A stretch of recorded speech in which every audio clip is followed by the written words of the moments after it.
Nicolas Sarkozy, donc élu à la tête de l'UMP à 64,5% donc des voix samedi dernier. Pour en débattre donc avec nous, Alain Duhamel, bonsoir. Bonsoir. Jean-Michel Apathy, bonsoir. Bonsoir.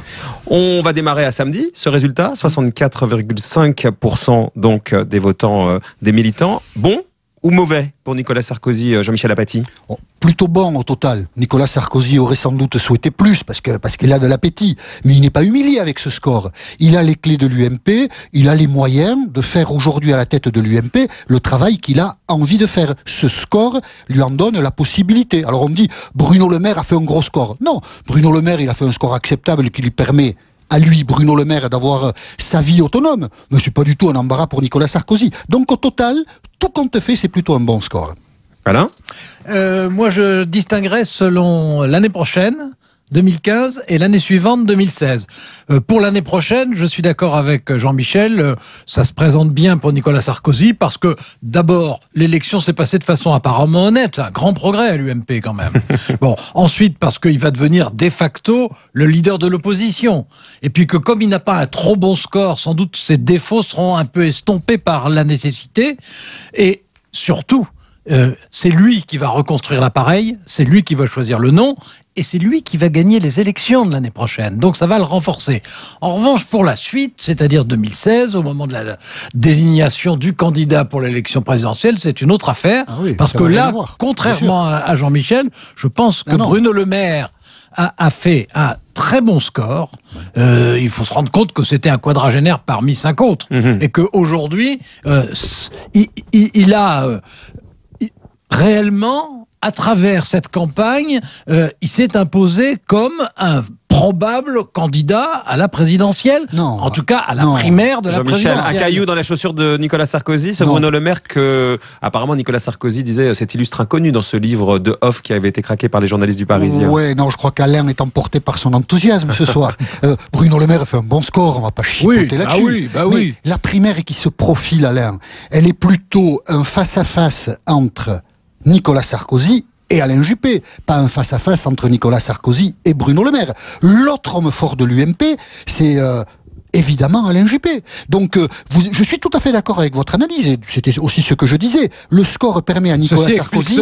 Oui, Nicolas Sarkozy peut être président de l'UMP, mais ça ne dit rien de celui qui représentera l'UMP à l'élection présidentielle, et celui qui représentera l'UMP à l'élection présidentielle, s'il fallait aujourd'hui l'imaginer, il aurait davantage les traits ou de Nicolas Sarkozy ou d'Alain Juppé que les traits de Bruno Le Maire, qui a gagné là son ticket au concours de la primaire, mais pas beaucoup plus que ça, j'imagine. Mais est-ce qu'il va affaiblir Nicolas Sarkozy en se présentant à la primaire? Bon, pourquoi? Non, parce que il va pas affaiblir spécifiquement Nicolas Sarkozy. Il va être un candidat de plus et il va piquer des voix à tout le monde. Alain Duhamel, et puis on va parler du rassemblement, puisque c'est ça l'enjeu de la journée notamment et des jours qui arrivent. Oui, mais moi je crois que l'entrée en lice d'Alain Juppé a totalement marginalisé François Fillon, que l'entrée en lice de Bruno Le Maire marginalise totalement Xavier Bertrand, que les choses vont se jouer, évidemment, mais là je suis complètement d'accord, bien sûr, on est trop d'accord, évidemment, entre Nicolas Sarkozy et Alain Juppé, d'autant plus que l'un aura l'appareil et sa pugnacité, et l'autre la stature d'homme d'État et une ouverture vers le centre. Bon, mais Bruno Le Maire jouera un rôle. Et la question qui nous intéresse, notamment par rapport au rassemblement, c'est de savoir à qui il est, dans la primaire qui aura lieu en 2016, à qui il est susceptible de prendre le plus de voix. Et en général, on dit, c'est à Alain Juppé. Ben moi, je crois pas du tout. Non, je crois que les voix qu'il prendra, il les prendra plutôt à Sarkozy. On verra ça, mais moi, je pense que Bruno Le Maire va tomber du côté où il va pencher, c'est-à-dire de celui du vainqueur au deuxième tour de la primaire. Vous voyez, c'est pas... Le rassemblement, qui est l'enjeu de la journée et de la semaine, est-ce que finalement, Nicolas Sarkozy a un profil pour vous de rassembleur? Et puis, est-ce que finalement c'est si important que ça de rassembler? Finalement, à droite, il y a souvent un chef et puis les autres suivent quand même, Jean-Michel. Alors, c'est important de rassembler dans un parti. Mais Nicolas Sarkozy, il a une technique particulière pour rassembler, c'est le knout. C'est pas il va pas payer des coups et faire des déjeuners avec ces gens qui l'embarrassent et dont il dit beaucoup de mal. Nicolas Sarkozy n'est pas un rassembleur. Ça, il faut vraiment qu'il force sa nature pour l'être. Là, il reçoit tout le monde, il a un peu de patience, mais déjà hier soir, quand il propose ce comité Théodule des anciens premiers ministres, quelle perception psychologique a-t-il de François Fillon et d'Alain Juppé pour imaginer une seconde qu'ils puissent aller dans le trou à rats qu'il leur promet? Donc on voit bien que Nicolas Sarkozy va être rassembleur. Il va essayer de dominer son monde par son talent. Et il en a. C'est-à-dire en faisant des propositions, en étant au bon moment avec le fusil à lunettes et François Hollande dans le viseur. C'est ça qu'il va essayer de faire. C'est là qu'il est talentueux. Mais pour réunir, vous savez, comme faisait François Mitterrand, passer un temps infini avec les uns, les autres. Mais c'est pas faire ça, Nicolas Sarkozy. On l'imagine pas comme ça. Vous, Alain Duhamel, vous pensez qu'il pourrait, peut-être ces 2 ans et demi qui viennent de passer, l'ont changé? Non, alors moi je pense d'abord que c'est un très bon rassembleur de la gauche. Mais que ça va être un fait politique important. Le retour de Nicolas Sarkozy à la tête de l'UMP et en fait à la tête de l'opposition, pour la gauche, c'est un fait nouveau très important. Oui, bon, d'autre part, alors, en ce qui concerne l'UMP ou ce qui s'appellera, je ne sais pas comment, le rassemblement, c'est vrai que le tempérament de Nicolas Sarkozy, c'est un tempérament de suzerain. C'est pas un tempérament de camarade à égalité. Ça, c'est une évidence. Mais et alors là, je me distingue de ce que disait Jean-Michel. Je pense que Alain Juppé est totalement autonome par rapport à lui. Totalement. Il ne dépend de lui en rien. Il a son image qui est à l'opposé de celle de Nicolas Sarkozy. Il a ses alliés potentiels, à commencer par les centristes, mais aussi par une bonne partie de l'UMP. Et il a le fait nouveau que je relevais en passant, mais qui est un fait nouveau significatif à mon avis, en tout cas, qui est l'émergence de Le Maire, qui prendra des voix et qui prendra de l'image à Nicolas Sarkozy, parce que Le Maire, en fait, a un positionnement franchement à droite. Alors justement, sur le positionnement à droite ou au centre, on voit bien que la concurrence, c'est celle du FN. Et donc, quelle stratégie adopter pour lutter contre le FN? Jean-Michel, vous pensez que Nicolas Sarkozy, même sans Patrick Buisson, va aller plutôt sur les terres du FN ou alors va plutôt recentrer l'UMP et la droite? On dirait spontanément qu'il y a un partage des rôles un peu naturel qui va s'opérer. Peut-être qu'on se trompe un peu, on verra bien. Mais entre Alain Juppé, qui va avoir un profil plus modéré, que Nicolas Sarkozy, qui va effectivement tenir un discours plutôt à droite. Ceci dit, Nicolas Sarkozy a un handicap certain, c'est qu'il a déjà fait le coup en 2007. En 2007, il a sorti par exemple de son chapeau un ministère de l'immigration qui avait un peu soufflé, raréfié l'oxygène autour de Jean-Marie Le Pen. Il pourra pas le refaire, ça. D'autant plus que Nicolas Sarkozy avait fait preuve d'un manque de constance à ce sujet, puisque lui-même, en cours de route, 2 ans après, avait oublié ce fameux ministère.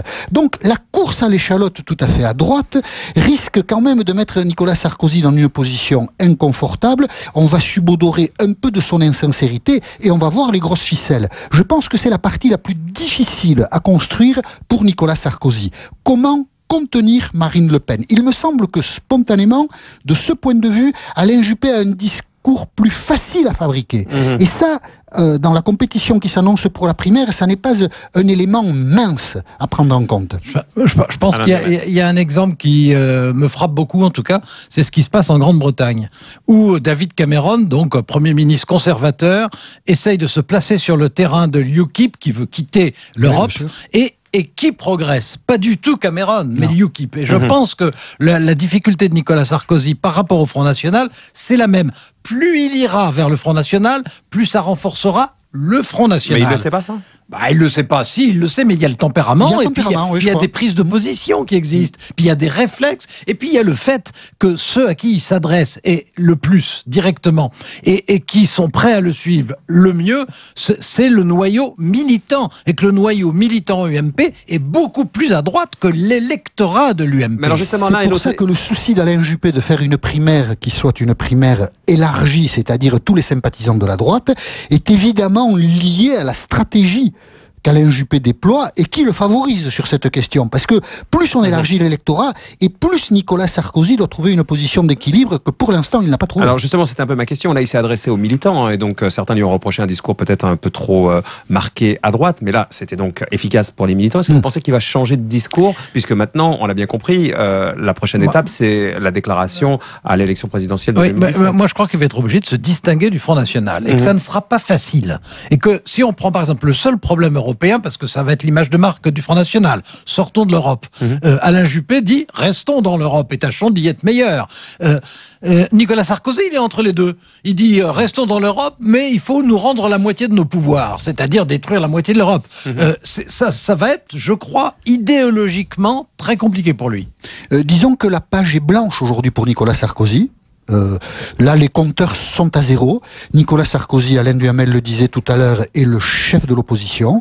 Donc, il va construire sa nouvelle image parce que sa campagne n'a pas été très réussie. Il va construire sa nouvelle image sur sa capacité à s'opposer justement avec discernement, peut-être même avec mesure au gouvernement, donc il saura le faire ou pas. Et puis il va falloir qu'il fasse travailler son parti intellectuellement, donc qu'il accouche de propositions qu'il reprendra lui ensuite à son compte. Il y a plusieurs dossiers très lourds qui là aussi lui permettront de s'adresser aux Français. Toutes les questions économiques qui sont importantes, comment relancer la machine, quelle réforme il faut faire. Bien sûr, les questions d'immigration qui demeurent très importantes. Et puis Alain le disait, c'est juste aussi quel rapport à l'Europe. On voit que Nicolas Sarkozy a un peu envie de bousculer les institutions européennes. Ça n'est pas toujours très responsable. Il sera sans doute un peu limité dans cette action-là. Mais l'avantage de Nicolas Sarkozy, il doit bien le sentir, c'est qu'aujourd'hui, pour lui, une nouvelle vie redémarre. Il est devant une page blanche. Il est certain de savoir l'écrire. Nous, on regardera comment il l'écrit parce qu'il n'est pas certain qu'il sache l'écrire. Pour terminer, Alain ? Pour terminer, je pense qu'il vient de marquer un point. Il est content d'être de nouveau le chef de file de l'opposition. En plus, c'est un rôle qui lui va bien, d'être chef de file de l'opposition, parce qu'il a du talent, de la véhémence, de la pugnacité. Que pour la suite, je dirais que c'est encore plus ouvert pour la suite, c'est-à-dire pour la désignation, pour l'investiture présidentielle de 2017. C'est maintenant encore plus ouvert que ça ne l'était, que ça sera évidemment a priori un match avec Alain Juppé, mais que le maire va un peu brouiller les cartes aussi, compliquer les choses. Bien, hein. Non, mais qui va jouer un rôle. Et ce rôle, je crois que ça va être au détriment de Nicolas Sarkozy. Merci à tous les deux. Jean-Michel, demain à 7h50. Marine Le Pen, justement, à votre micro dans RTL Matin.